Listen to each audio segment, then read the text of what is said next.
try not to scare you out of your skin.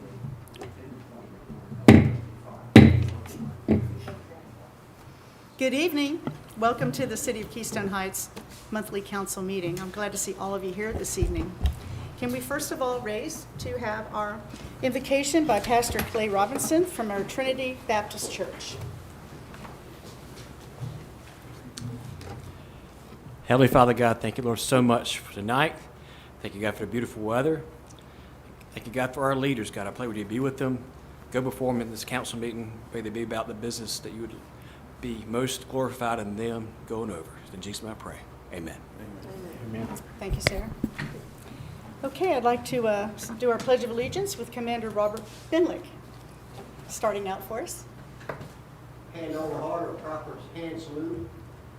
Pledge allegiance to the flag of the United States of America and to the republic for which it stands, one nation, under God, indivisible, with liberty and justice for all.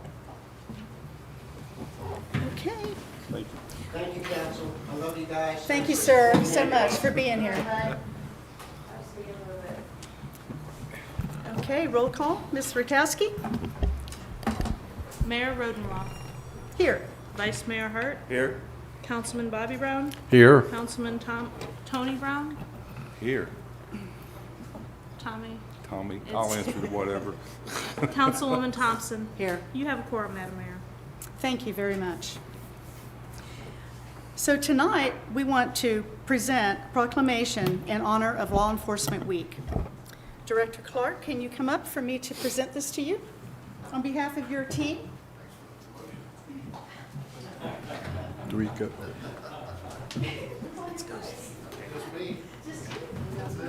Kind of turn this thing around a little bit. On behalf of the City of Keystone Heights, it is my honor to present this proclamation to our very precious law enforcement for Clay County. Whereas in 1962, President John F. Kennedy proclaimed May 15th as National Peace Officers Memorial Day, and the calendar week in which May 15th falls as National Police Week.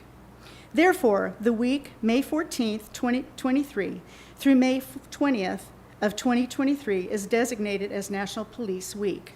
Whereas it is important that all citizens understand the problems, duties, and responsibilities of their law enforcement agencies, and the members of our law enforcement agencies recognize their duty to serve the people by safeguarding life, property, by protecting them against violence and disorder, and by protecting the innocent against deception and the weak against oppression and intimidation.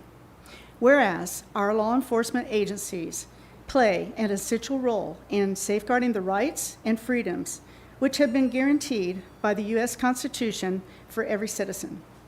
Whereas in moments of danger and desperation, the first people we run to are our law enforcement officers. These often unsung heroes risk their lives and sacrifice precious time with loved ones so their fellow Americans can live in peace and security. But more than that, they are leaders in our community, serving as mentors, coaches, friends, and neighbors, working tirelessly every day to ensure the people that they serve have the opportunity that should be afforded to all Americans. In honor of all that they do, we must give these dedicated professionals the support and appreciation that they deserve. Whereas for generations, the brave women and men of our nation's law enforcement have answered the call to serve and protect our communities. Enduring long shifts in dangerous and unpredictable circumstances, our nation's peace officers embody the courage and honor that represent the best of America. Whereas on Peace Officers Memorial Day and during the National Police Week, we express our gratitude for the selfless public servants who wear the badge and put themselves in harm's way to keep us safe. And we pay respect for those who have lost their lives in the line of duty. Now, therefore, be it resolved that by virtue on the authority vested in me as mayor of the City of Keystone Heights, Florida, myself and all council members do hereby recognize the week of May 14th through May 20th as National Police Week in recognition of the profession of police officers. Thank you.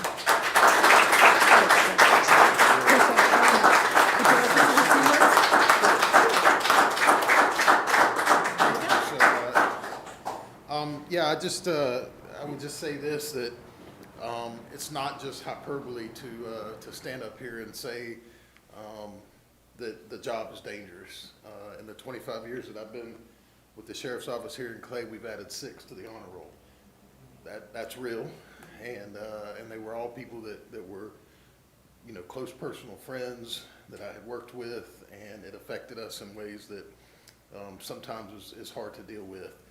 This means a lot to us, and the National Week next week, our own memorial tomorrow, is our way of saying we don't forget. We never forget these guys.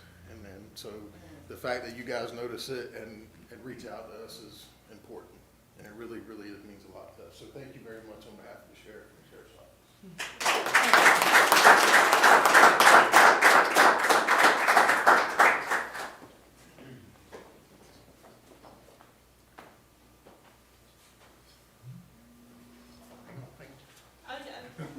There we go.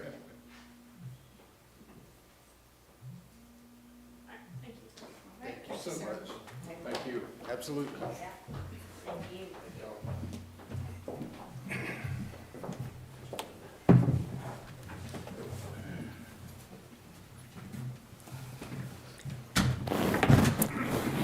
Okay, moving right along, do we have any public comments?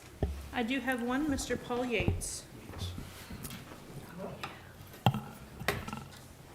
Yes, sir.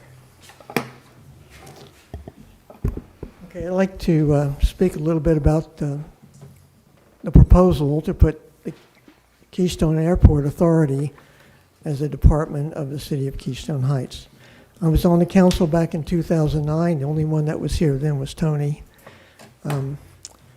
Back then, we talked about keeping the two organizations at arm's length from each other to limit our exposure and liability. The airport's a big and complex and expensive operation, and easily it could be a liability to the 1,400 souls in Keystone Heights who make up, well, the 1,000 anyway, electorate who make up the body that elects you as the electorate.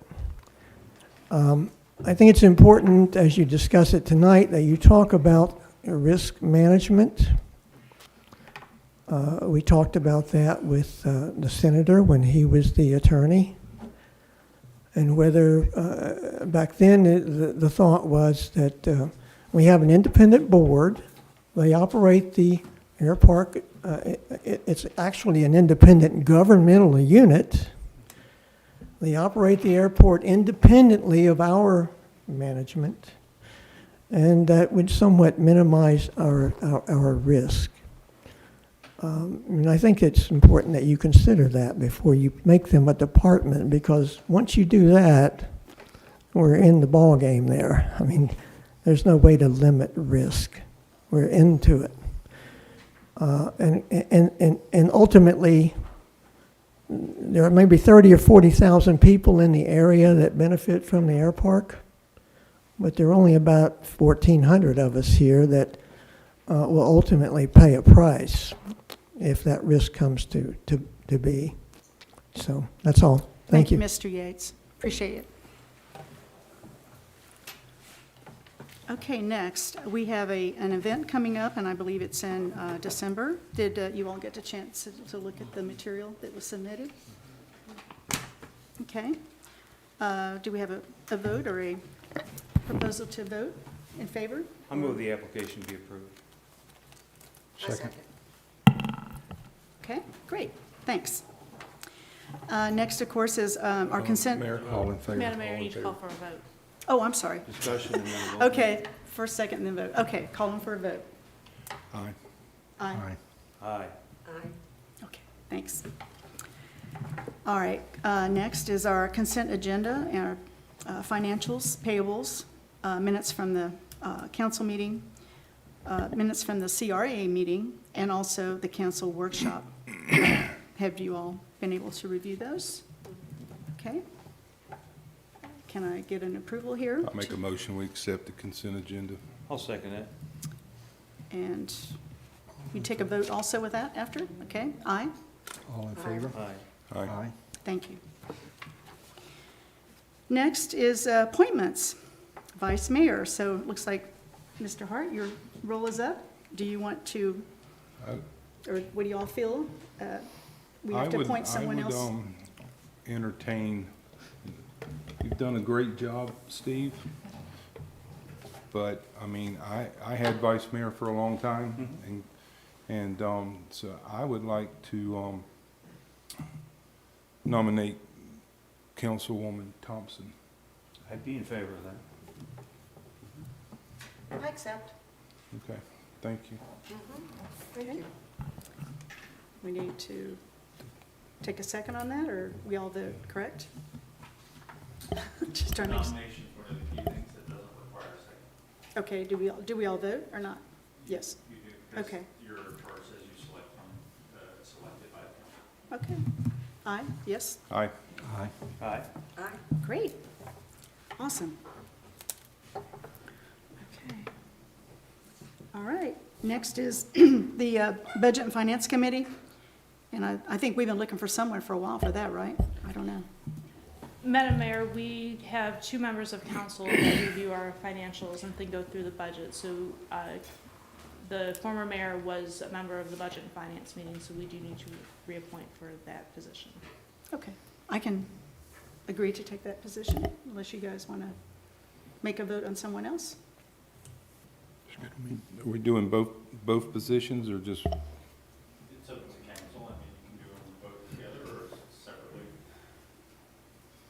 Because you're doing it right now, right, Tony? I'm on it, I was on it with Karen, so Mhm. if anybody else wants it, that's fine So- with me. If I may interject with this, we do have a budget timeline that's coming up later on in the meeting.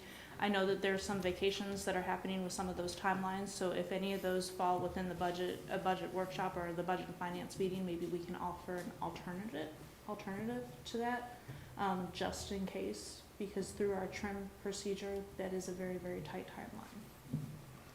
We have to be careful that we don't overlap with the school board or. Right. So I don't know if, we've had some conversations of vacations and whatnot coming up through June and July and part of them into August. So if there's any of these workshops that coincide with vacations, then we might want to look at offering an alternative if one of the Budget and Finance Committee members is not able to attend.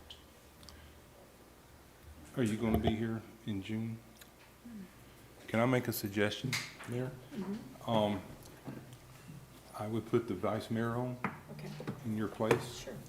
and when your vacations are over, and if you wanna serve, I'll be more than happy to step down, and you can take my place, Okay. so. I mean, is that good for you, Steve? Sure. Or, Oh. yeah, for you, that's right, you're the new Yes. vice mayor. Yeah, That's fine. okay. All right, I'm in favor of that. so then I would take it over sometime after June, is kind of what we're saying. Or if you Whenever decide. your Yeah, whatever. vacations are over. And we'll if talk you about want- that. Would Okay. that be, What is the nomination? What is the recommendation? my recommendation is that if she wants to serve on, as the, on the Budget and Finance, and she's gonna be on vacation, and I understand that we have time restraints and stuff like that, so I'd be more than happy to continue to serve on the board, and Okay. if the mayor would like to serve on the board when she gets her vacations done and everything, so we can get through the budget, finance stuff, I can step down and let her take my place. So are my two Budget and Finance Committee members then Councilwoman Thompson and Mayor Yes. Rodenroth, and then you as an alternative? And Yes. an alternative? Okay, Yes. thank you. Chase that rabbit around.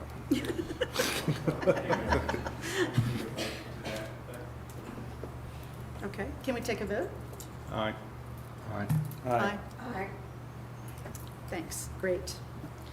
Okay, check signers. So that's appointments also that are up? And I don't know who does them right now.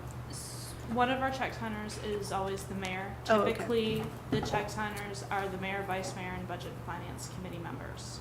So we do need a motion and a second for bank records to adjust our check signers. So that, as it stands right now, would be Mayor Rodenroth, Vice Mayor Thompson, and Councilman Tony Brown.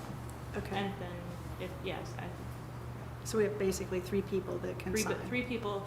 Our checks require 2 signatures, both one from staff and one from council. Okay. Okay. So I make a motion to accept that arrangement. I make a motion, we do that. I'll second that.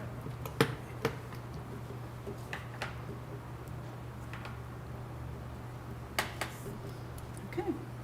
All in Everybody favor? vote? All in favor? All in favor? Aye. Aye. Aye.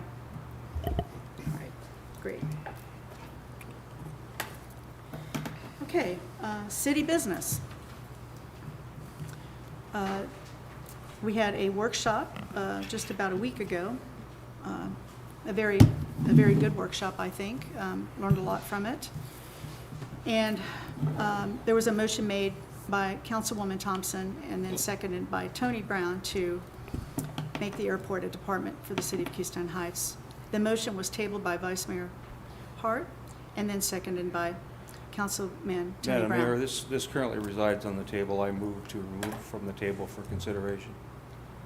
Okay, We need a second. Remove it from the table for discussion.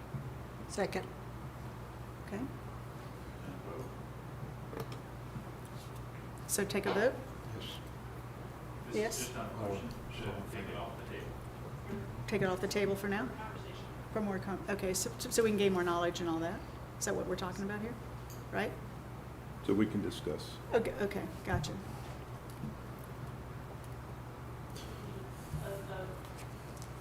Okay, All in favor? Aye. all in favor? Aye. Aye. Aye. Aye. Okay. Okay. Now you can discuss.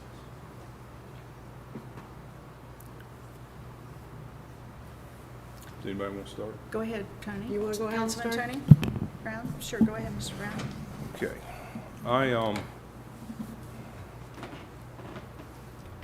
We did have a good workshop, and it was very informative, but I do have some concerns. I still would like to look into that way.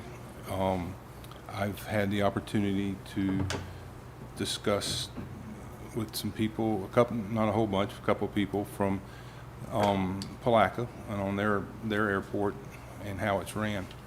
I've also reached out to St. John's, which is a authority type. Unfortunately, our workshop was Monday, and we've only had, a week to get people together or talk to people. But one thing that has really bothered me in the past, over the weekend, is that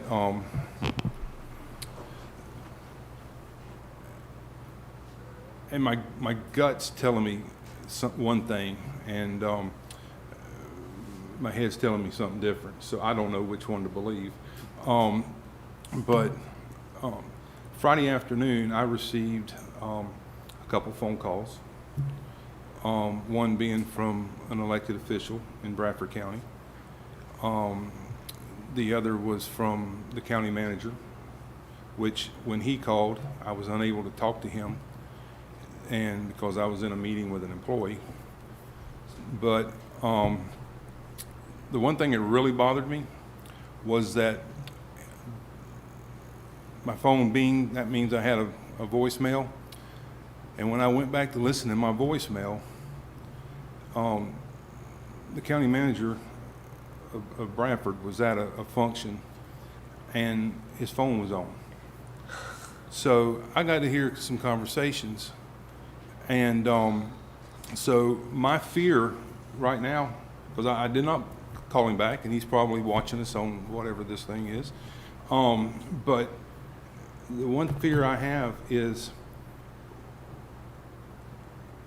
if anybody calls me, don't put me on a speaker. If you want to talk to me, but don't put me on a speaker, because that's the gut in me saying, you know, I wouldn't say a setup, but have me saying stuff that comes back and bites me in the butt. And I don't mean to be blunt, but that's how I feel. So saying all that makes me, I haven't had the first person from Clay County call me and tell me that this was a bad idea or a good idea. But what I can understand is what, and I mentioned this a couple months ago to an authority board member, that I'd heard that Bradford County wants our airport. And whether they do or not, but for me to get calls only from Bradford County people telling me, you know, that this is a bad idea, it might be a bad idea. And Mr. Yates, I respect you for coming up and saying what you said, but I just feel that we need to look in to doing something different. If it means being able to hire the airport manager that reports to this council, and to have an advisory board instead of an authority board, that's questions that I have. What if we did it this way, we stayed this way? What if? And I still feel in my gut that we need to look further into the possibility of going in this way. When we changed the form of government here, it wasn't easy. It wasn't easy, but it got done, and I feel like it's ran pretty darn good the way it is. So I just, and I think with some of us going out to the meetings and stuff like that is good. It's good to stop in. And I know they're short staffed and everything. And I was out there the other day, and I walked in and out, and there was nobody there. So I mean, and I know that when Maria was there, she was always hopping, you know, to find out who's opening that door and stuff. But guys, I just feel like it's not something we need to put on the shelf and let it collect dust. We really need to look into doing this. And if it's not something we need to do, then we don't do it. But I think we need to discuss the ifs and what ifs with this. So, and there was some questions. Give me a second. A couple questions that I had for staff, and one of them a couple of them came from this questionnaire that Mr. Kirkland gave us at our workshop.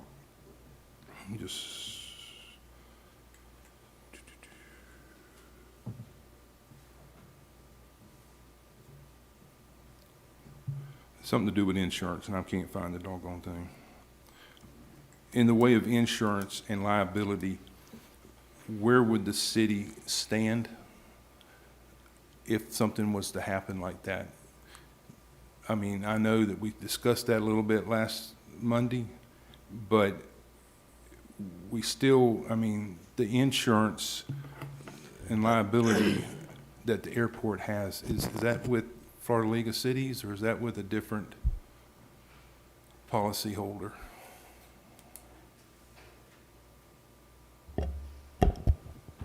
Okay, and please correct me if I say anything wrong. We were able to pull the policy through FMIT. It's the same company, policy holders that we have. We had conversations on the what ifs, because this has been a conversation that's been asked by council in my office plenty of times. I don't have the numbers in front of me, I apologize, but we do have a breakdown on what the city pays for insurance, what the airport pays for insurance as far as liabilities, auto, personal injury and things of that nature. The conversation with the insurance agent was that if we were to combine them, worst case scenario, it would be taking what the airport pays and what the city pays and putting it together. However, making it one policy, and this works throughout anything, there's power in numbers. So as our assets go up in numbers of our buildings, of our autos and things of that nature, then we will see discounts and the overall pricing will go down if we combine the two policies. Am I stating that correctly? Okay, Yes, thank it's you. the same coverage. Yes, for the same coverage, as is right now what the airport has in place and what the city has in place. So we would just bundle. It would be a bundle. Exactly, it's a like bundle and bundling save. insurance. Yes. Like a car and a home. My next question would have been,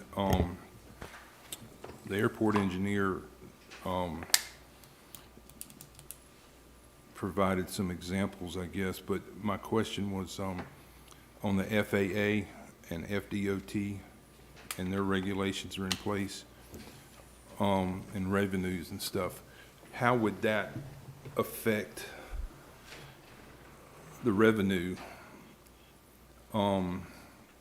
if it was not an authority and it was under the city? I mean, we would still be able to go out for the funding and stuff like that as a city, municipality, airport, or whatever you want to put it. Is that making sense?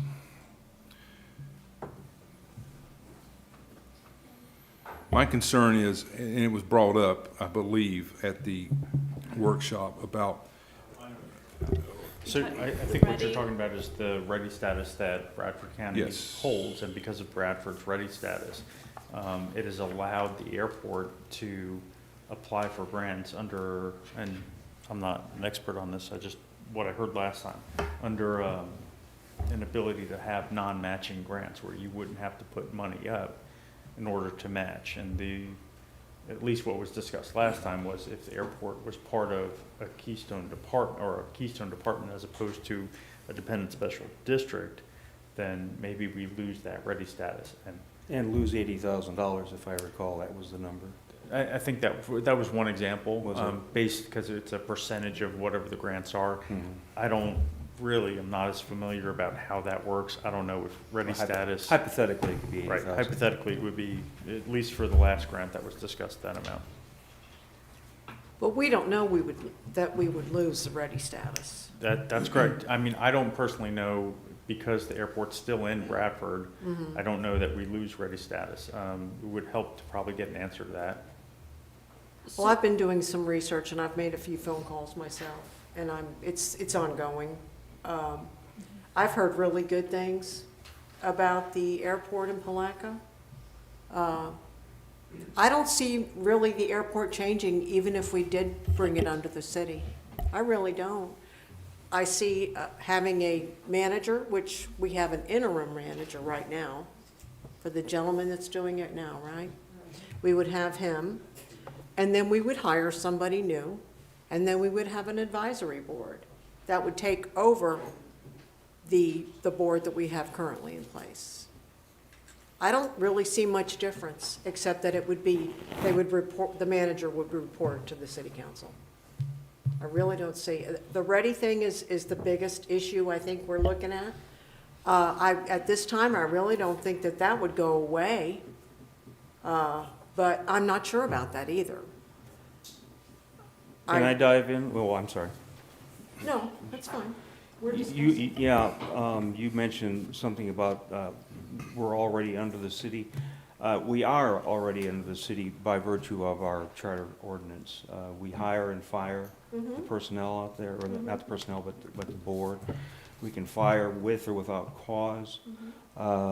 They have responsibility for the day-to-day operations, but we're sort of like the board of directors right now, appointing the people that actually do the work. So I don't see changing the form would really change the substance of what we have already. We have a great deal of control. And if I might, back on Mr. Yates's point, I agree with Mr. Yates 100%. I didn't do tort law when I was practicing, but I have some knowledge, and counselors, correct me if I say something is wrong. But right now, if we were to make this a department of the city, we would come under liability for any contract liability. We also could come under liability for tort liability. There is a cap under a statute, but the statute is pretty vague, and it could be worked around if there were gross negligence. What we would be basically doing, as Mr. Yates suggested, is putting on the backs of the taxpayers of the city of Keystone Heights all of this liability, and I don't see any advantage of, there's no trade-off. We'd be taking on liability, and we already have the power to control the board out there. I don't see that it's a wise change. I understand where you're heading, but I think we already have that power, and we have that power in the form of rulemaking.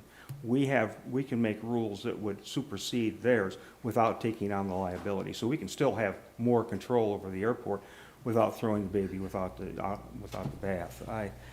I'm just very concerned about this from a liability standpoint, and it makes me very, very nervous.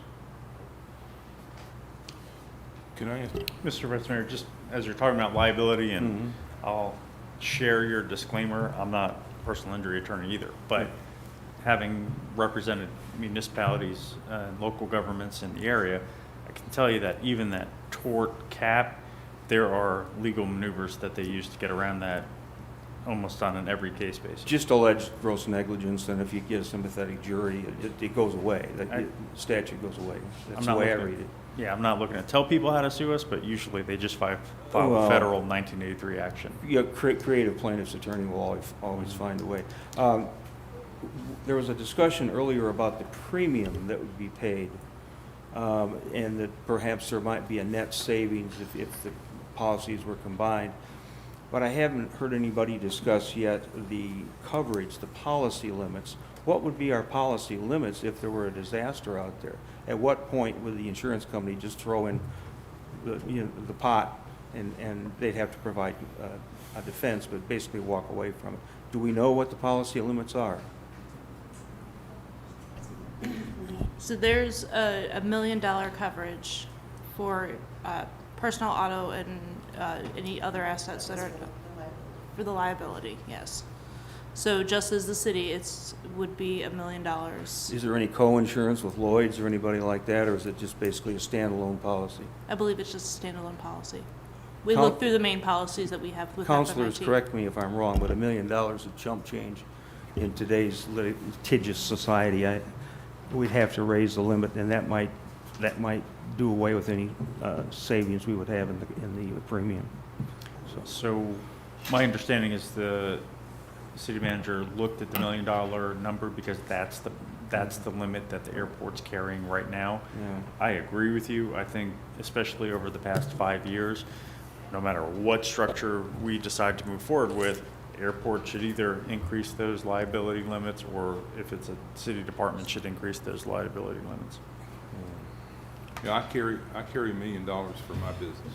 $1 million isn't, it sounds like a lot of money, but in today's society, with people suing everybody, it's not a whole lot. And you could have one disaster, 4 or 5 people get killed, and there goes your $1 million right there. And then they're scrambling around looking for other people to sue, including the city council, including anybody that's in sight.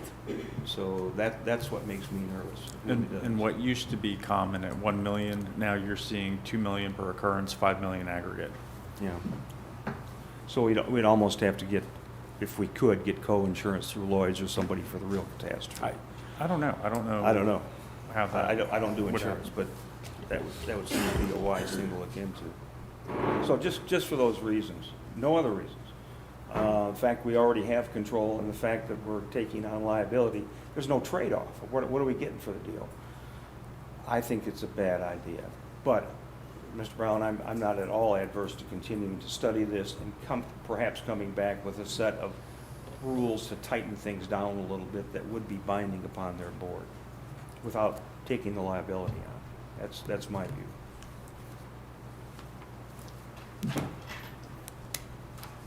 Councilman Brown, do you have anything you want to add? Well, I think we've got a couple of gems in Keystone. I think one of them is our beach, our personnel that works here at the city, and the other is our airport. I go places every now and then and tell them I'm from Keystone, and people actually know about the airport. They know about Keystone, and that's just because we're so daggum good at what we're doing. I think we need to leave it alone. Leave the airport, just leave it alone like it is. If we got a problem with a person, we'll work it out, or we'll really work it out. But my opinion is we leave it alone and continue to make it better.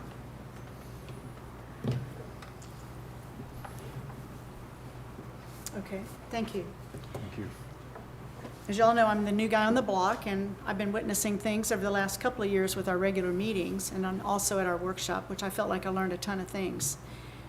Personally, I feel like when Steve's talking about the insurance, they're going to have to change their insurance whether we go with the same structure or change it, from what I'm hearing. So that will definitely be something to look into and get some quotes on and figure out what that's going to look like. Either way, it's going to change one way or the other, regardless of the administration structure. I do believe we need to get on the, whether the structure changes or not, an airport manager has to be hired.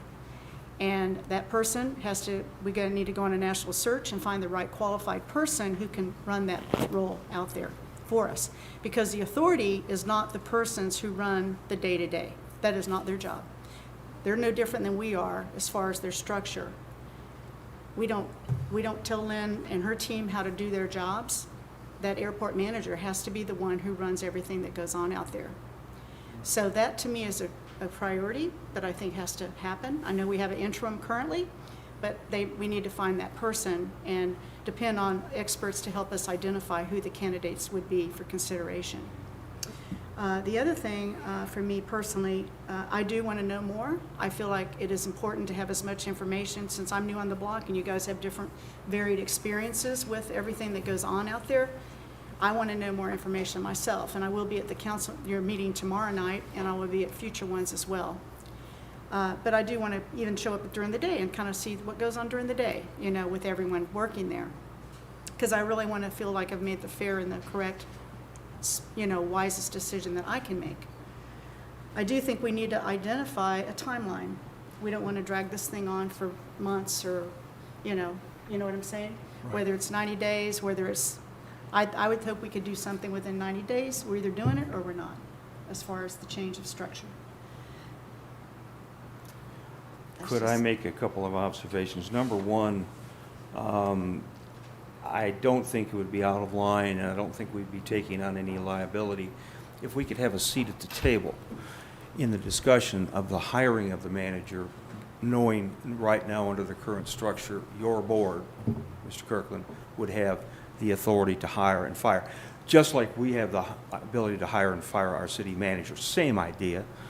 But I guess the request that I would make is that we could have a say at the table. We wouldn't have a veto power. We wouldn't have a vote. We'd be basically just sitting there listening, fly on the wall, and we would have some input perhaps as to what we would think would be appropriate as far as who the manager should be and the qualifications. But we would have to defer to your final judgment. That would be the way I would like to see it happen. That way I don't think we're taking on any new liability. We're just advising or listening, if nothing else. And that's, I think, what you're getting at, Maya. I would make that request that we could have a seat at the table. I could do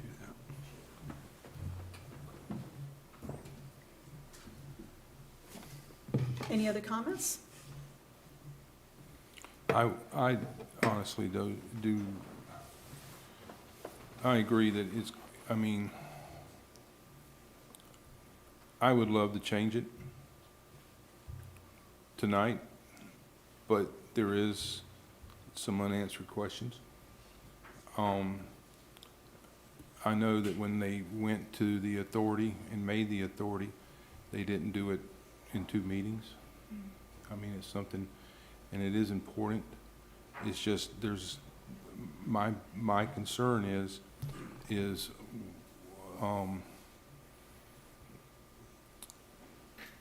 what I've heard bothers me, and that airport is owned by the city of Keystone Heights. Not Clay County, not Bradford County. It's owned by the city of Keystone Heights. And if any county, whether it be Bradford or Clay, wants to maneuver their ways in to take over, it's gonna have to come from this dais right here. And as long as I'm here, the city of Keystone's gonna own that airport. And,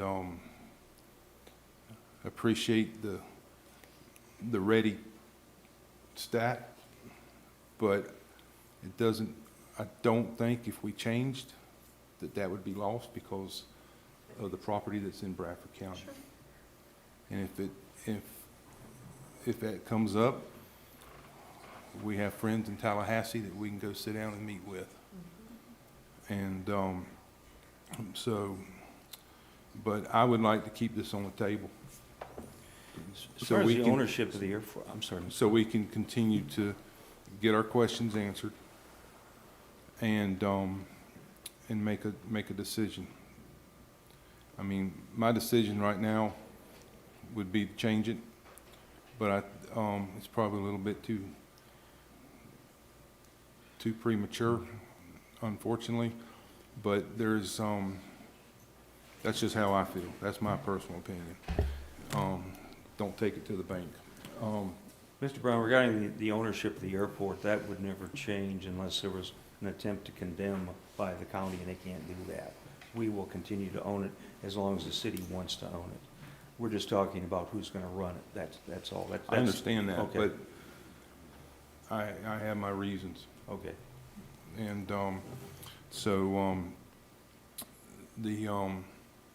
we have an interlocal agreement through to Bradford County.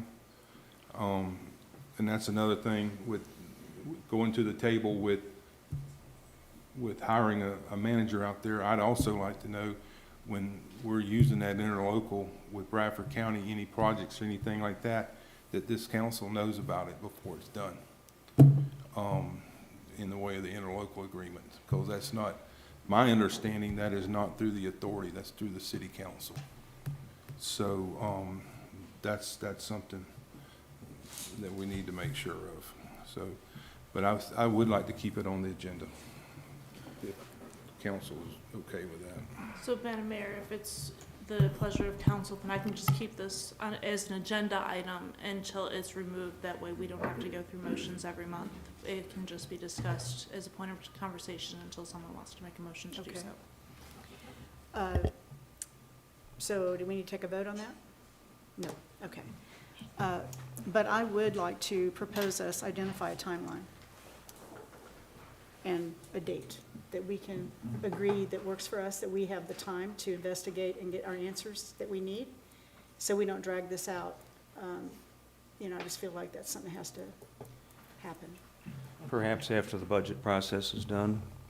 Well, I'm looking like maybe sometime like September 1st. September maybe, Or 1st, something like that. October Like 3 or 1st. 4 months, right? You all feel comfortable with a timeline like that? For us to gather more information and we can feel more comfortable. We're going to have it on the agenda, but I think we just do our due diligence to gather what information we need. And our goal would be to make a decision by September 1st at that council meeting. I'm just giving that as an example. Does it, That's a long Well- time. How about August? 90 days? So August, right? May? June, May. Yeah, because I think with the summer and everything, August 1st meeting? That reasonable? That sounds good to me. Councilman Brown, what do you think? August 1st meeting at our council meeting? Good? Okay. Can I get a second on August 1st? Second. Can we all vote? Aye. Aye. Aye. Okay, great. Thank you. Okay. All righty. Okay. Next, I had on the agenda, and I know this was brought up a couple of months ago, to revisit the idea of serving alcohol at the Keystone Beach for a city event. Again, I'm going to underscore city event. This is something that we would have complete control over. It's not going to be a big public hoopla, you know, everybody and his brother. But it's something where we control all the aspects of serving alcohol at one such event. I did look into some of the benefits of doing this. One of the first most important things is it really opens the doors for us to have open venues as a city event hosting things here. And a lot of those venues do like to have alcohol offering, if possible, right? Currently, we can't do that unless it's inside the pavilion. Some of the benefits of this are it will definitely attract more guests. It just depends on what the event is. And again, it'll be much under a very controlled situation there. I did look at some of the revenue profit consideration as a real baseline to kind of think about. And again, it is for that reason. So let's just say we're going to look at July 4th and trying to pay for the fireworks since it is kind of the city this year. What I read and found on the research is just from beer sales, for example, the national average is around 80% profit. So you go buy a case of beer that's $24, $25 a case, and I think I looked at Coors today, and it was approximately $2 a can. So looking at about $1.50, $1.60 as the 80% profit. You have as many as 500 attendees, and they have one or two, say they have 2 beers apiece, you know, you're looking at, $1,500 there, just for 500 people. And if it goes up, then of course our numbers go up. I looked at 1,000, of course it's around $3,200 or $3,000. It's twofold, really. It's to kind of get us into the world of today. Alcohol is a social thing. And it's not saying you have to drink. That's your choice, right? Nobody's going to force it on you. We will do it in a controlled environment. I do want to actually talk to the folks in Green Cove about how they handled it with Spring Park and the events that they do there. But I felt like it's something we need to open and start up discussing again and see how you all feel. I want to know how you all feel about it now that we've kind of, moved on a little bit with having the pavilion open with alcohol inside. But again, it's just for city events. It's not for private events. You all have, what do you want to add or Would we offer? be, excuse me, would we be selling this product? Or- Yes. Okay. Is Florida a dram shop state? I honestly don't know. What kind of liability would we take? In other words, are we our brother's keeper if they go out and get in an accident? In some states like Illinois, there is liability to the bartender and to the bar. I don't know what the law in Florida is. I don't. I know it's possible, but it's not often used because usually people who are serving understand the liability to themselves. Right.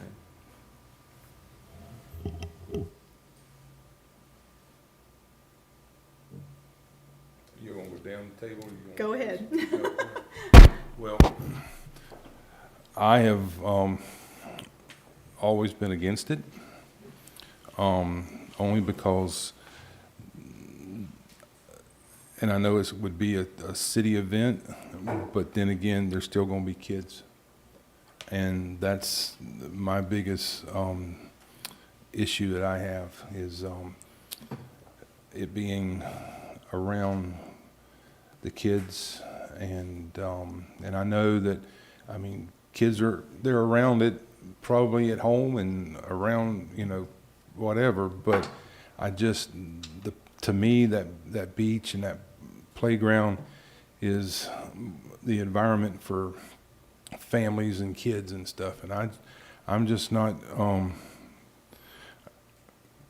not all that in favor of it. Never have been, and I still not. Mr.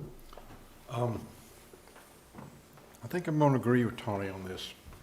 We're both firemen, retired firemen, and we've both had to cut too many people out of cars that alcohol is a problem.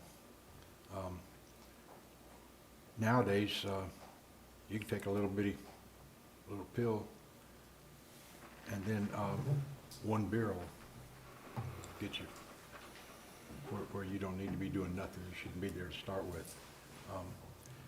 I just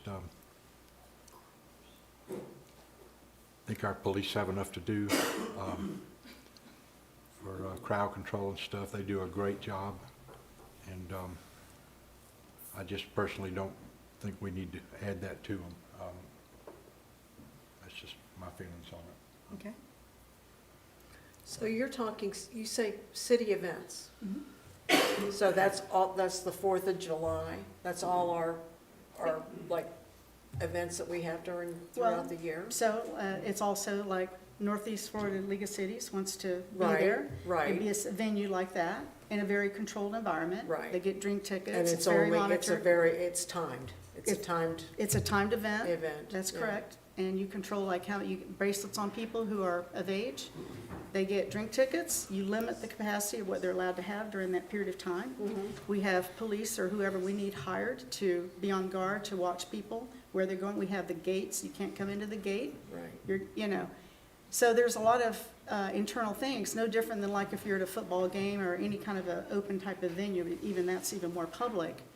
But this would even be more controlled in a because we can have it inside that fenced area. Mhm. It just allows us to open up the opportunity to have other city events in there. That would, motorsports, they probably would have enjoyed to have a beer after the end of the day, you know what I mean, in that Mhm. kind of setting. Event that we, again, sponsored and took care of with all those details. But the city would sell beer? We would actually So, sell beer or I- just allow it? No, we'd have to sell, no, we would sell it. We're not, like, they can't just come in and bring beer or Oh, anything like that. yes, Yeah. I'm just And I trying to don't get, know, just I trying think to get what- clarification. Vice Mayor Thompson saying is like if you brought in like a vendor that would, like, we don't personally have to be the one selling it, I think is what your point was. Right, right. yeah, I mean, I read up a little bit on Florida law with it. I'm not no lawyer, but I did read some details about it and said that you could have like there are like food trucks that have the licensure and work under a temporary permit it's allowed for 1 day, but no more than 3 days that we could acquire through the state of Florida. It's a pretty simple process. But that vendor person that sells it, say for us, would be licensed. And then they do it for that period of time, and I guess we agree to, whatever that cost is involved there. But you're right, it would be someone like that to come in. Okay. But then again, it'd be a very, like I say, controlled environment kind of situation. Okay, so if the 4th of July comes Mhm, and we're doing the fireworks at the beach, mhm. would we allow this people visiting to bring beer into the No, park? no, This they would cannot. only be city-sponsored events? so city sponsor will be the July 4th. Uh-huh. They come into the park and they Right. can get 2 drink tickets and we would control that. And they Okay. go to that thing and they get themselves a beer, but they have Okay. only 2 tickets. Okay, Okay, if they're of age and they qualify and they pay for their ticket. That's the way I think that it would be run. Now, there's other things that can happen. I know Tony's talking about the kids. Well, I mean, kids are around people drinking, this is something where this is not an unusual thing. Like they've never seen it before. I'm not saying that, one of the things I read, and I'd like to find out more too, like how they did it in Green Cove, but they did where the park was an area for people to have a drink. So in other words, they're not at the playground sitting there on the slide having a drink, you know what I mean? That's what it sounds, and I want to reach out to Mike Sell and ask him a little bit more of what they went through when they did that there. But that's kind of the way it would be. So example, Northeast Florida League of Cities, we didn't have alcohol at all at the last one right. because we couldn't have it outside. Mhm. They can have it inside, but they can't have it outside. Well, this is an adult, no kids, a Right. venue, and it's a social event. And people like that, they want to have the opportunity to have a drink. Mhm. So I've attended several, and I've never seen anything crazy happen. I mean, 2 Mhm. drink tickets, you're not going to be able to do much over a No. short period of time. But we're not allowing people to bring any alcohol through the gate. Would you keep kids out then? Would this be a private party in essence? For which- Where the general public couldn't come in and use the public park Are you- while the League of Cities is meeting? Is that how you envision We this? closed it off, didn't we? We did League of Cities, didn't we? I'm trying to remember. For the League of Cities, we issue wristbands as they come in. We did that last year because we had motor surf as well, so we have issued wristbands for everybody who was with the Florida League of Cities, and they knew who could go where. The pavilion was closed off except for Florida League of Cities event. And then we'll be doing the same this year for meal purposes, that with the wristband, then you get your meal, but there won't be people coming up from the general public. And my Right, it's a question- private event. Yeah, if John and Mary want to bring their kids down to the park, we can't let them in when the League of Cities is doing Not their what's thing. there, Is that, right? is that It's what you're closed. envisioning? Well, we'll be issuing wristbands. The park will not be closed. The pavilion will be closed off to the public, as we will have our guest speaker presenting in there. And then the food service area will be closed off to the public, and you can access that through your wristband. So, so folks did come into the park while the Yes, League of so Cities was the- going on last yes, year? so for the Florida League of I just Cities don't with remember MotoSurf, we did have families that were coming into the park, but to participate in the league events, that was separate, and you needed to have a wristband to enter into the picnic table area or into the pavilion. Would you have a separate, like, beer garden type thing that's fenced off so that kids can't come in? And only people with tickets can come in?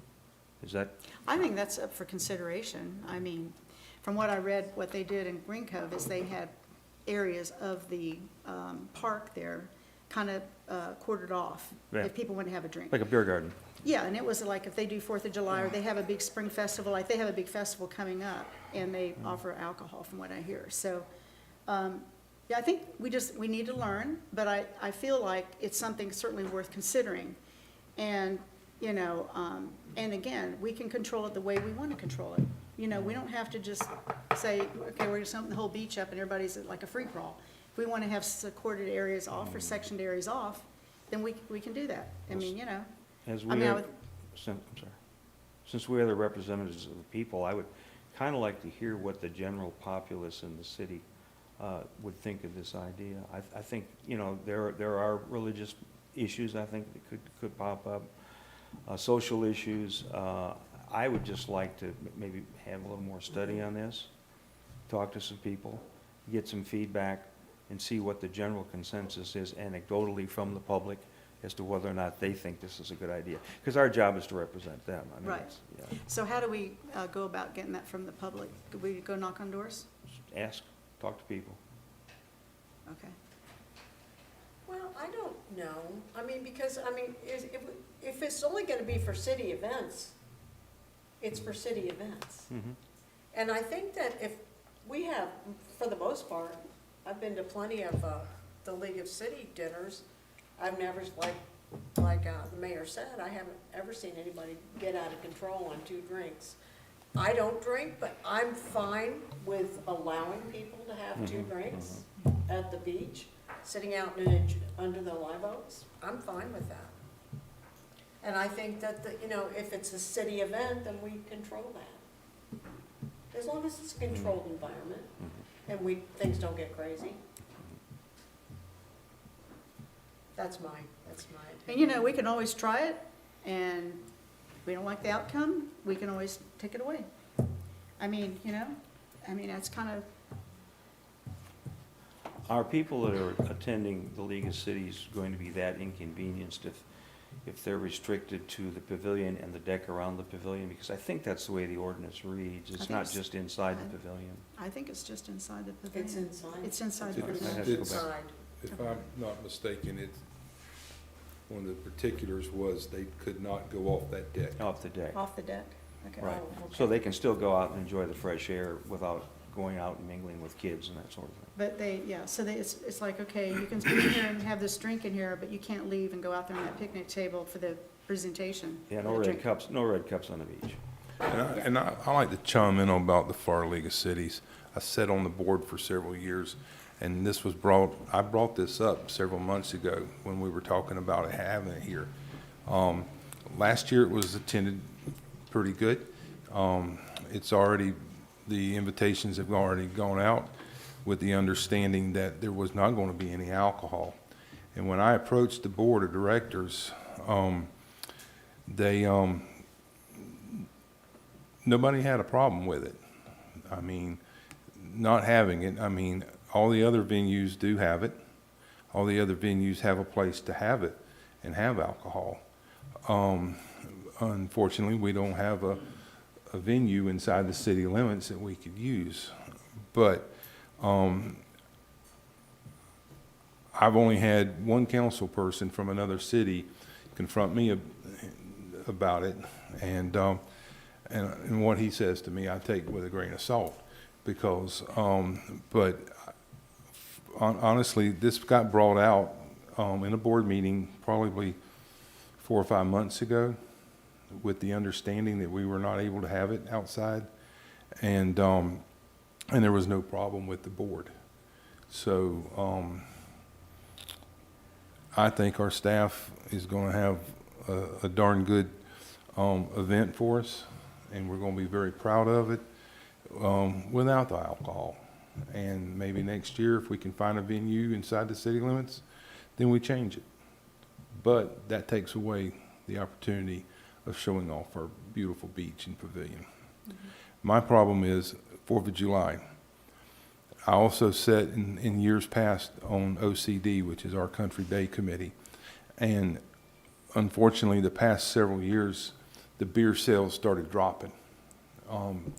People weren't coming out as much. I mean, Joni and I have been to a mini street dance, and it used to be huge, and it's dwindled down to very slim. Now, with the city having it and having it at the beach, parking lot, or wherever staff is intending on having it, if you had beer sales having a tent or a roped off area, I mean, I believe Palaca does that for the crab festival, Blue Crab Festival. They have a roped off area for drinking beer. I don't anything like that, and it's like Bobby said, yeah, we've been volunteer firemen for a long time, and there's a lot of even nights that, especially with teenagers, that we've had to go cut out of cars and stuff. It's pretty hard to think about the alcohol that they hadn't have been drinking. And I just I don't know. I just have heartburn about allowing it, because if it's one thing once a year, like the League of Cities, my opinion is, one night without it ain't gonna kill you. So, but we've gone over this in the past several times in years past, and I'm not gonna flip flop on it. I'm gonna stay the way I've voted in the past. So. Okay.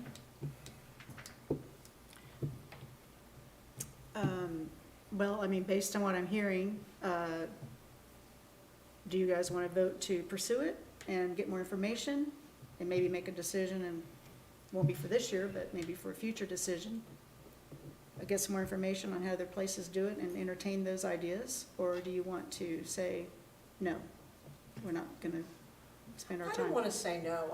I think that we should look into it, and I think that as long as it's a supervised event, and a timed event, and a city event, and it's, I mean, kids don't go to the city events as far as the League of City dinners and things that are supervised. So I think that as long as people are responsible and they don't get smashed while at an event, I mean, I think it's fine. I'm okay with it. I don't even drink, but I'm not afraid to be around others that do. We have bars all around this area. Yep. I hear the sirens going up and down 100 all the time, way more than what I used to. And I don't know that it's all drinking, but I mean, becoming involved in a DUI can happen at any time. I think that as long as it's a supervised event, it's a timed event, I don't see anything wrong with it. But I think we can pursue it and look into it more, see how the other cities handle it. One thing I'd like to look into, or have council look into, is the liability, beating a dead horse again, but the liability of the city, even if we have a licensee doing the selling and not us actually pushing beer across a bar. What would be our liability if we had an independent contractor selling beer and somebody got hurt? Would that, even though that's an independent contractor, would we still have liability under Florida law? I don't have an answer for that, but I think that would be something to look into. The current paradigm is we don't sell. The organization can dispense, but they can't sell. Right. That's the current arrangement. So if the league, or if the city, I suppose, wanted to stock the bar but didn't sell it, there might be a legal difference, but I don't know what the answer to that is, but I think that's something that should be pursued too. Yeah, the idea that I thought was that we sell the actual ticket and they take the ticket to that person to dispense, is how it would work, the structure, the basic structure, from what I read on the different references that I came across. Yeah, I So, don't, and I'm sure there's a variety of ways to do it and manage it. yeah, I don't know if that would cleanse the city or protect the city. I don't see a distinction, but perhaps there is one there. I don't. But yeah, I understand the liability. The J.C.'s used to have beer all the time at the street dances. Yeah, that's what we were talking about. And they above mine too. Yeah, I was in the J.C.'s years ago. yeah. And like I said, it's a revenue thing for us if we were to consider it. Drink if they gonna drink. You're right. I mean, it's kind of how I feel about it as well. I have a drink every now and then, but I don't drink a lot. Well, so, we'll table it. Y'all want to just table it and kind of, let's get some more understanding. And I know, I respect, y'all's opinions on it, but I also feel like this is a progressive concept. And I look at what's future's going with our city, and things are going to be happening in the next couple of years with Centennial and all that coming. And I really feel like it's something we need to consider. So, I'll make a motion that we table it, and let's do some research. We can just keep this on the agenda. Keep Just this keep it open? on the agenda. Okay, great. Thank you, guys, and I really, really appreciate all your honest input, okay? All righty. All right, and this is for the 5 of us up here. I want to have a council workshop. I want us to, it's like the purpose is to kind of do like, we can't do one-on-ones because of sunshine, but I want us to kind of sit down and kind of get to know each other a little bit, personally and professionally. And just kind of, I want to make you all aware of some ideas that I have in my role here and looking forward in the next couple of years, some things that I would like to see done that are just kind of one-off things that I want to share with you and get your input. So I need a date is what I really need. I'd like to do it sometime before the end of May. Probably wouldn't last more than maybe an hour. So, Madam Mayor, if I suggest just looking at some of the calendar dates, Wednesdays are typically really good days if you're looking at holding a workshop during the day, that we don't have much going on within City Hall. Okay? Is this something that you're looking at during the day or in the evening? Since I'm retired, I'm pretty flexible, so, and I know you guys work, so whatever works for you all is, certainly, I'm pretty open, I think. So Wednesday the 17th, Wednesday the 24th. I can do the 24th, but the whole week of the 15th, I've got a big job. I can do the 24th also. Okay. 24th? Good. I can. Steve? Should be all right then. What kind of time of day? Do y'all want to, you said midday, Lynn? Okay, May 24th. Like 10 o'clock in the morning or something? Yeah, fine with me. 10? 10? Okay. Is that good for y'all? 10? What you gonna bring us to eat? I'll bring you something. 10 a.m. Right? Didn't want to deal with that. Oh, that's great. I will think of something, okay? Perfect. Thank you all for So that. I May the appreciate it. 24th at 10 o'clock. Yes. All right. And then the next thing I have here is our Northeast Florida League of Cities dinner is May 18th. Is it 6 o'clock, Lynn, or 5? I don't know what time it is. Yes, so the Northeast Florida League of Cities dinner, and that invite will be coming out later on this week from the league. And then we'll send it out to council to make sure that everybody's in attendance, but it'll be Thursday, May 18th, the night before graduation, down at the Pavilion from 6 to roughly 8:30. We do have a guest speaker. We will have Mr. Clayton Levins, who's the Executive Director of Smart North Florida. He will be speaking at approximately around 6:30 in the Pavilion with his presentation introducing Smart North Florida to Northeast Florida. We will have a luau themed. Johnny is going to be catering. We will have a traditional, well, I say a traditional, he will have a decorated pig roast there with some other alternatives, and we will have live acoustic music. Great. Awesome. So that's May the 18th? May 18th. At May 18th at 6 o'clock 6 o'clock. down at the beach. Excellent. And we do want to thank our sponsors, Atlantic Logistics this year, our hometown. We're coming home with our sponsors, and then also Waste Management will be our sponsors for this event. Great. Looking forward to it. All right, moving on to committee and recommendations. Budget and Finance.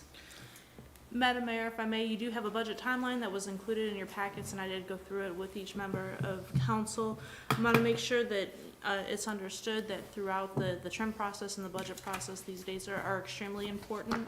We will do a workshop starting June 10th, and then 20th will be the Budget and Finance meeting.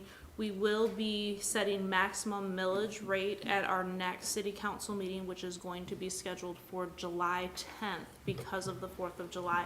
I do understand that there's going to be 2 members that are not here. We can set maximum millage as long as we're not going up in millage rate. And as I've had conversations with each one of you, staff's recommendation is that we do not increase the millage rate.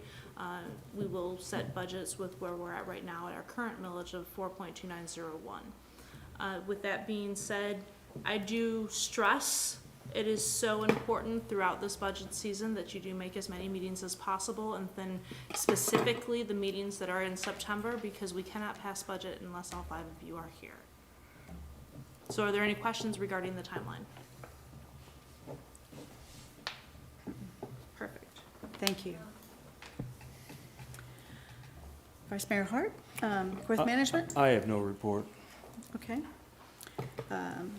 Mr. Kirkland, Chairman Kirkland, is he still here? There he is. Sorry, we're running a little bit late. Good evening, Madam Mayor and Council. I believe you probably have the ATPT in your packet. I'll just read it for our public knowledge. Our taxi lane rehabilitation project, especially the last couple of weeks, have been hammered by weather. Even with that, though, overall we're still making progress, and there's not been any major issues to date. Seems across the board, asphalt, lime rock, some other products like that used for paving is getting a little difficult, so scheduling ahead of time is helping with that, and our engineer and working with the contractor is doing a great job to keep us on task and on schedule. The bids for the new lighting of runway 1129 were received, being tabulated. Our airport engineer, Bill Prang, he'll present tomorrow night that information to the authority. And just as a reminder, both of these projects are 100% funded by the FAA and FDOT. Good news, we have officially received the final documents on the environmental assessment, and a hard copy is available for public viewing at the FBO. What this does, it clears the way for the Bradford County Road Department to move forward with a new access road in the West Side development area, as well as gives MHD Rockland a green light to make a decision as to whether or not they're going to build at the airport with their new campus. So big hurdle, should have taken 6 months, took 2 years, but finally we got it through the FAA, and we're glad to have that done. I participated in both Clay and Rural Days in Tallahassee. I was honored to represent Keystone Heights along with the mayor, as well as City Manager Lynn Rutowski, Councilman Brown, and Miss Jennifer. I thought Clay County did a really good job. Their new format this year I thought went well. I also participated in Rural Day, and there's 27 of 32 rural counties were present for Rural Days. Bobby Payne, Representative Bobby Payne, actually had started this 6 years ago, and this was the 6th year. So there were several Bradford County commissioners there. Their county manager, Stark, was represented. The mayor and city clerk were present. Some of the other constitutional officers were there. And one of the big things Bradford's always known for is having the sweetest strawberries this side of heaven. And so they served strawberry shortcake. Someone else served catfish dinners. So it was a big day as well in the courtyard. One of the good things, I was able to have a brief conversation with both Representative Payne and Representative Chuck Brannon about the appropriations requests that we have with the state. They were in committee all of last couple of weeks, I think. So hopefully we made the cut, and maybe it doesn't make the cut of the governor's veto pen. So we'll just keep our fingers crossed on that. While I was at Clay Day, I did have an opportunity to speak with Jeremy Johnston with CCUA, and he told me that he had an engineer that was reviewing the final documents of the feasibility study. As of today, actually, we received a letter from Daryl Damrow with CCUA, and he had been tasked by Jeremy to look into the fire protection part of the technical memo, and he had provided some alternative plans for fire protection. So that project is continuing to move forward, making progress there. And just moving to the next steps then with CCUA to determine what those next steps will be. Again, special thanks in advance for the assistance the city is providing for tomorrow evening's board meeting. Mr. Garrett and Ms. Jennifer did a great job last month. Thank you so much. Ms. Jennifer did an awesome job on the minutes and taking care of that, so we greatly appreciate that. And the last thing is just an FYI that our airport attorney, Jim Taylor, will be attending all of our future monthly meetings. Any questions? Thank you very much. All right, you're welcome. Okay, planning and zoning? Staff continues to work with Mr. Wiggins on his 13.88 acres that he's acquired, formerly known as Country Meadows. It sounds like the name is going to change, and then as he progresses through that, council, if there's any changes to the previously approved plan, then council and planning and zoning will take a look at that. At this time, there's nothing more other than if you cruise down Greenway, you can see our newest addition to Keystone Heights. Our Popeye's Chicken is quickly going up. Yes, very quickly. That's great. Thank you. Heritage Commission. Ms. Deirdre sitting there waiting. I just have one question. Good evening, everyone. Thank you. Is there any way we can change this so that I'm always not last? Oh, I'm sorry. Yeah, we can work on that. Thank you. I appreciate it. I just wanted to give you all a quick update on the Heritage Commission. Our event that we held with the school, the tour with the students, we had 100 students coming, meeting at the pavilion, and then we taught them about the history of Keystone Heights. I think it was extremely well received. Not just with the students themselves, who were so well behaved, I must say, and the teachers, but everyone on the Heritage Commission and our wonderful associate members that really help us out greatly. And everyone I've talked to about this, even at the county level, they're thinking that they should incorporate this maybe at many other cities, and that we would, as kind of a flagship, to show those other cities how this could be done, to teach their community about, at the grade school level, about the town that the kids live in. So it was a great event. We also have another event coming up, the Mother's Tour of Home. This is our second annual Tour of Homes. This year we're hosting 14 different properties. It will be a self-guided tour. People will come to the pavilion to meet. The first 50 recipients will receive a rose in honor of Mother's Day. Clyde's will be giving, out, we'll just have a brief refreshments. And then people will have a brochure of homes in the 50s, 60s, and 70s. So a little bit different than our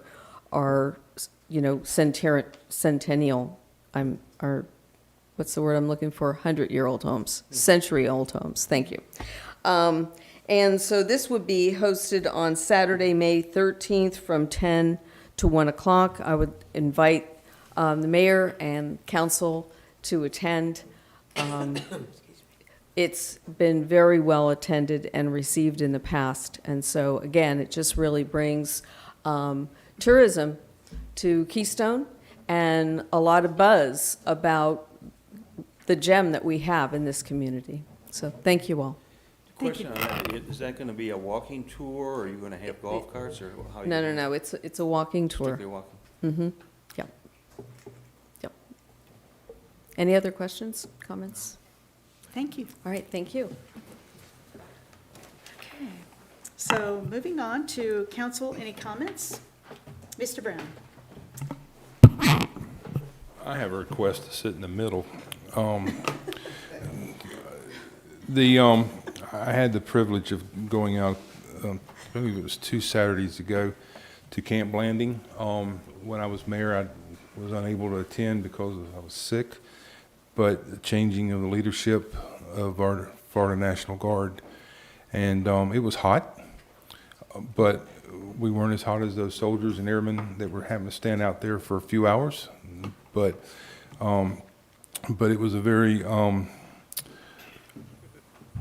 moving ceremony to see that, and our lieutenant governor was there to participate in the ceremony.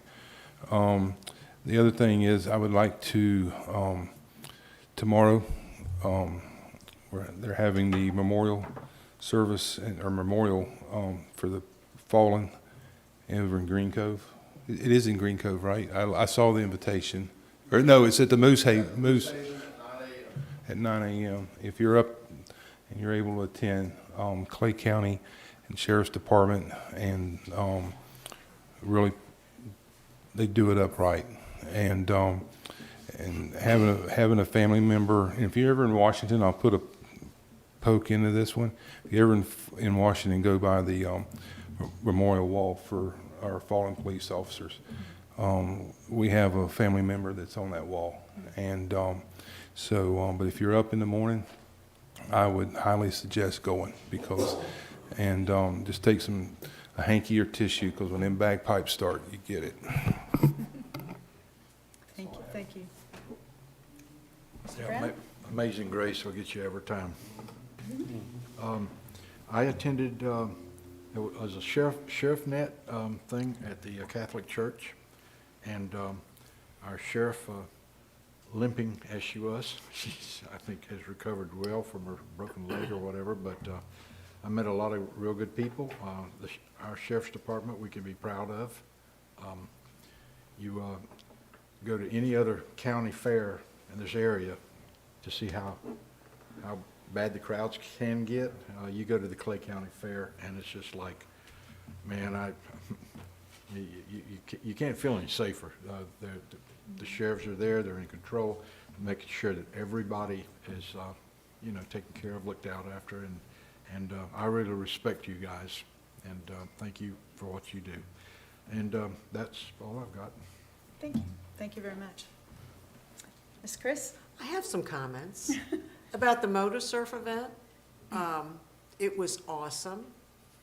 The manager and the staff in this town did an awesome job pleasing our people that were here, the Motor Surf people. And I don't know what to call them, but I'll tell you what, that is the greatest event that Keystone's ever had. I went last year to the first one, and I had a blast. This year it was twice as big.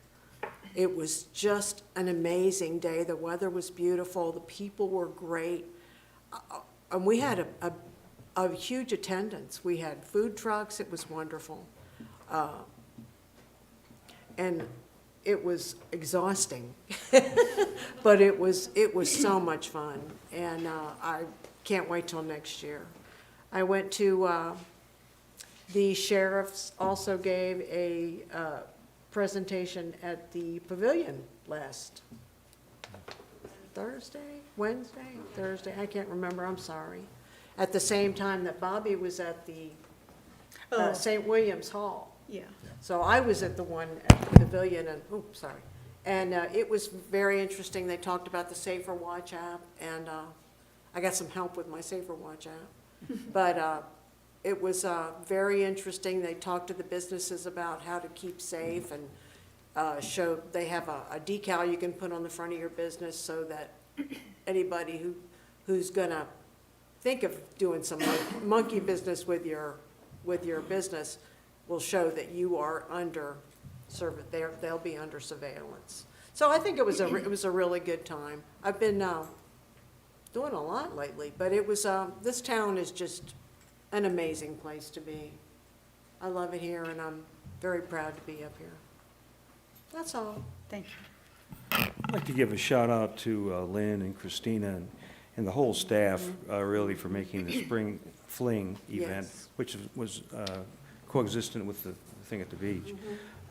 Personally, thank you for all your help, Lynn, in making the band comfortable. With the community band played an hour, and we had a nice crowd. Some compliments, and just a little promo. We're going to be playing again on June 10th at the pavilion at 1 p.m. We've decided 1 p.m. is the time. But I do thank you for all your help with that. Thank you. Well, for me, I've been really busy. Just since becoming mayor-elect, I've really tried to embed myself into as many opportunities to meet folks that I feel are important for us to connect with at this level. I did attend Governor DeSantis's press conference that was held recently, where he rewarded teachers, history teachers, a cash bonus for completing a series of educational knowledge opportunity for them to become certified in teaching civic education. So it was really quite a thing to witness, and just the positive responses even from all the teachers and the outpouring interest that he has seen come across the state with the teachers. I mean, he's looking at maybe offering it to all the teachers. So I just felt like it was really cool. And then they did say that other states are also reaching out to them now to consider how we do that. How did we make that happen? And the teachers were, I mean, a $3,000 bonus is a big deal to them for sure.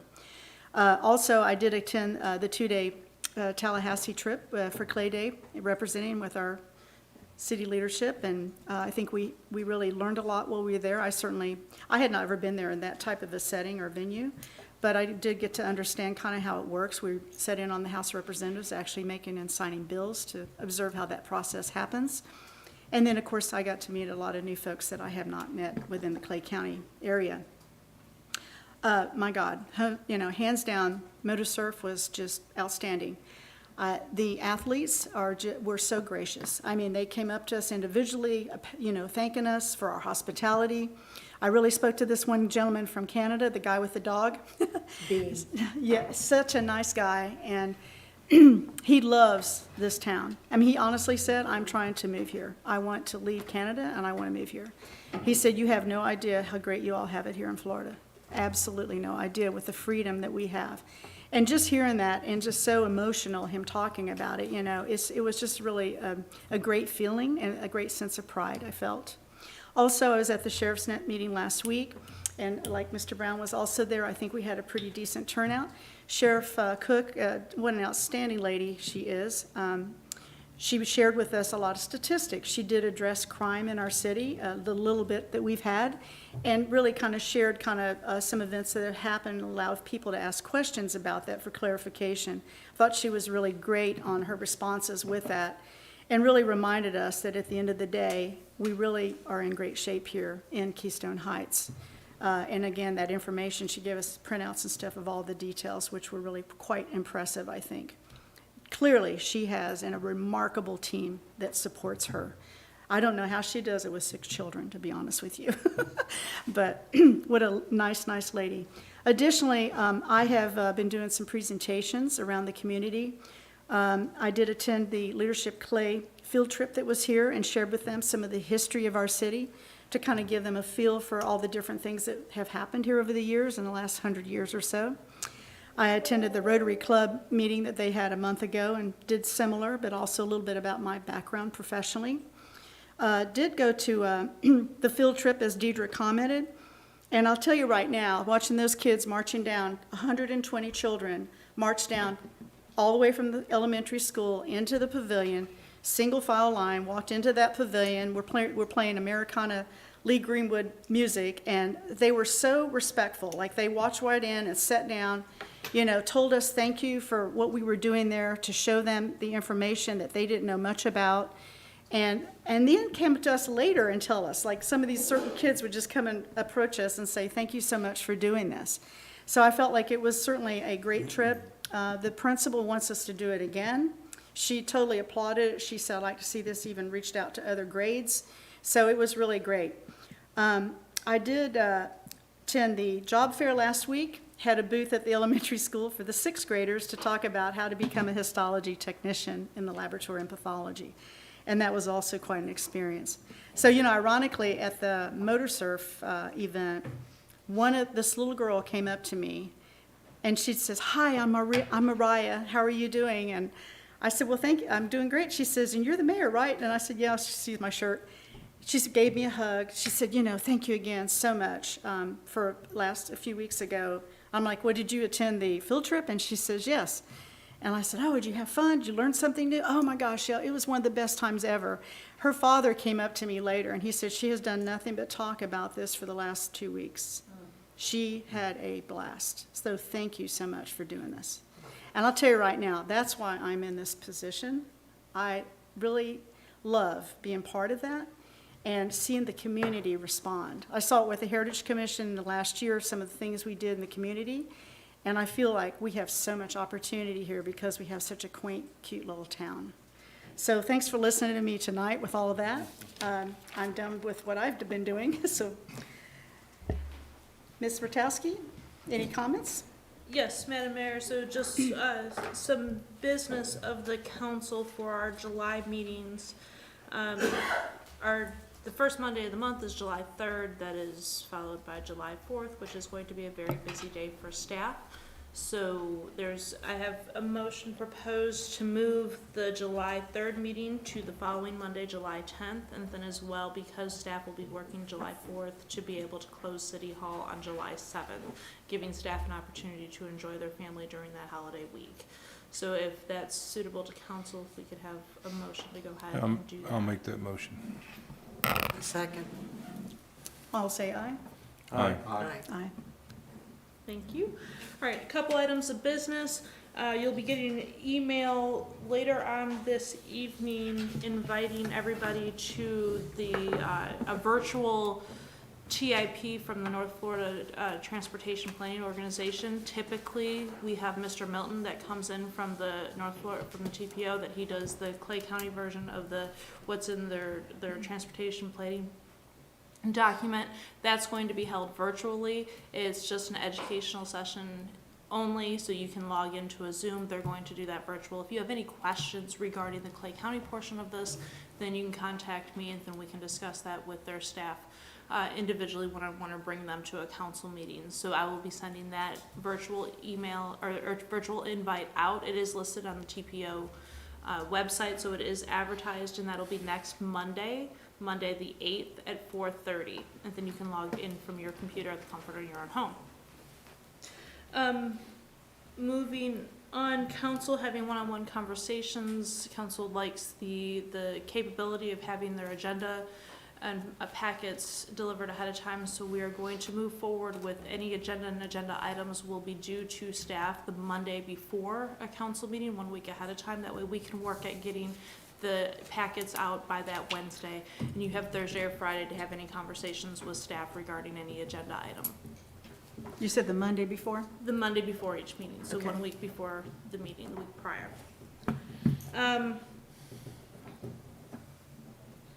That's all the business of the city. So just a couple of events that I want to make sure that you're aware. One, we talked about the Northeast Florida League of Cities dinner that's coming up on Thursday the 18th. We will have our annual Memorial Day ceremony will be held at the cemetery, and that'll be put on by the AMVETS this year. And so we'll be working with them and getting out information. The trip to Tallahassee was extremely successful. I was able to meet with DEO and FDOT, and then we'll have continuing conversations.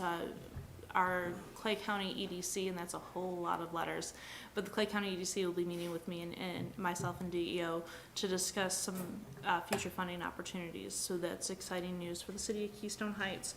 MotoSurf was a huge success. As you've heard, we will learn within the next couple of weeks what the economic impact was to our city, because that's truly why we bring these events, is to make sure that our businesses are supported through there. And so they did stay locally in some of the Airbnbs. They did patron our restaurants. One of them, well, the entire MotoSurf team was extremely pleased. They love coming to Keystone Heights. They feel like they're celebrities here. So I want to thank council and then all of our businesses and our residents for welcoming them, because this is their favorite place to go, and they compete worldwide. They love coming to Keystone Heights. In fact, we heard one of the organizers that this was his last competition that he would be facilitating. He will be coming back as a competitor, but he wanted to make Keystone Heights his last. And that's huge, considering that last year was his first time here, and he wanted to make sure that he came back. So that's a huge congratulations. I know it's something that might seem small, but that's a huge impact of what our community can do and who we are as Keystone Heights. We talked about CCUA. We did receive the response back from the technical memo that was submitted. We will be reviewing insurance policies, and that'll be something that'll be coming in front of the Budget and Finance and then Council. And then last, but certainly not least, I do want to thank Council and the divide and conquer mindset that we've had. We've had several events that have happened simultaneously. You've heard tonight that we've had some council members going to events while others are going to another. Appreciate Councilman Brown being able to go to Camp Landing as we represented here at the hosting MotoSurf in the city.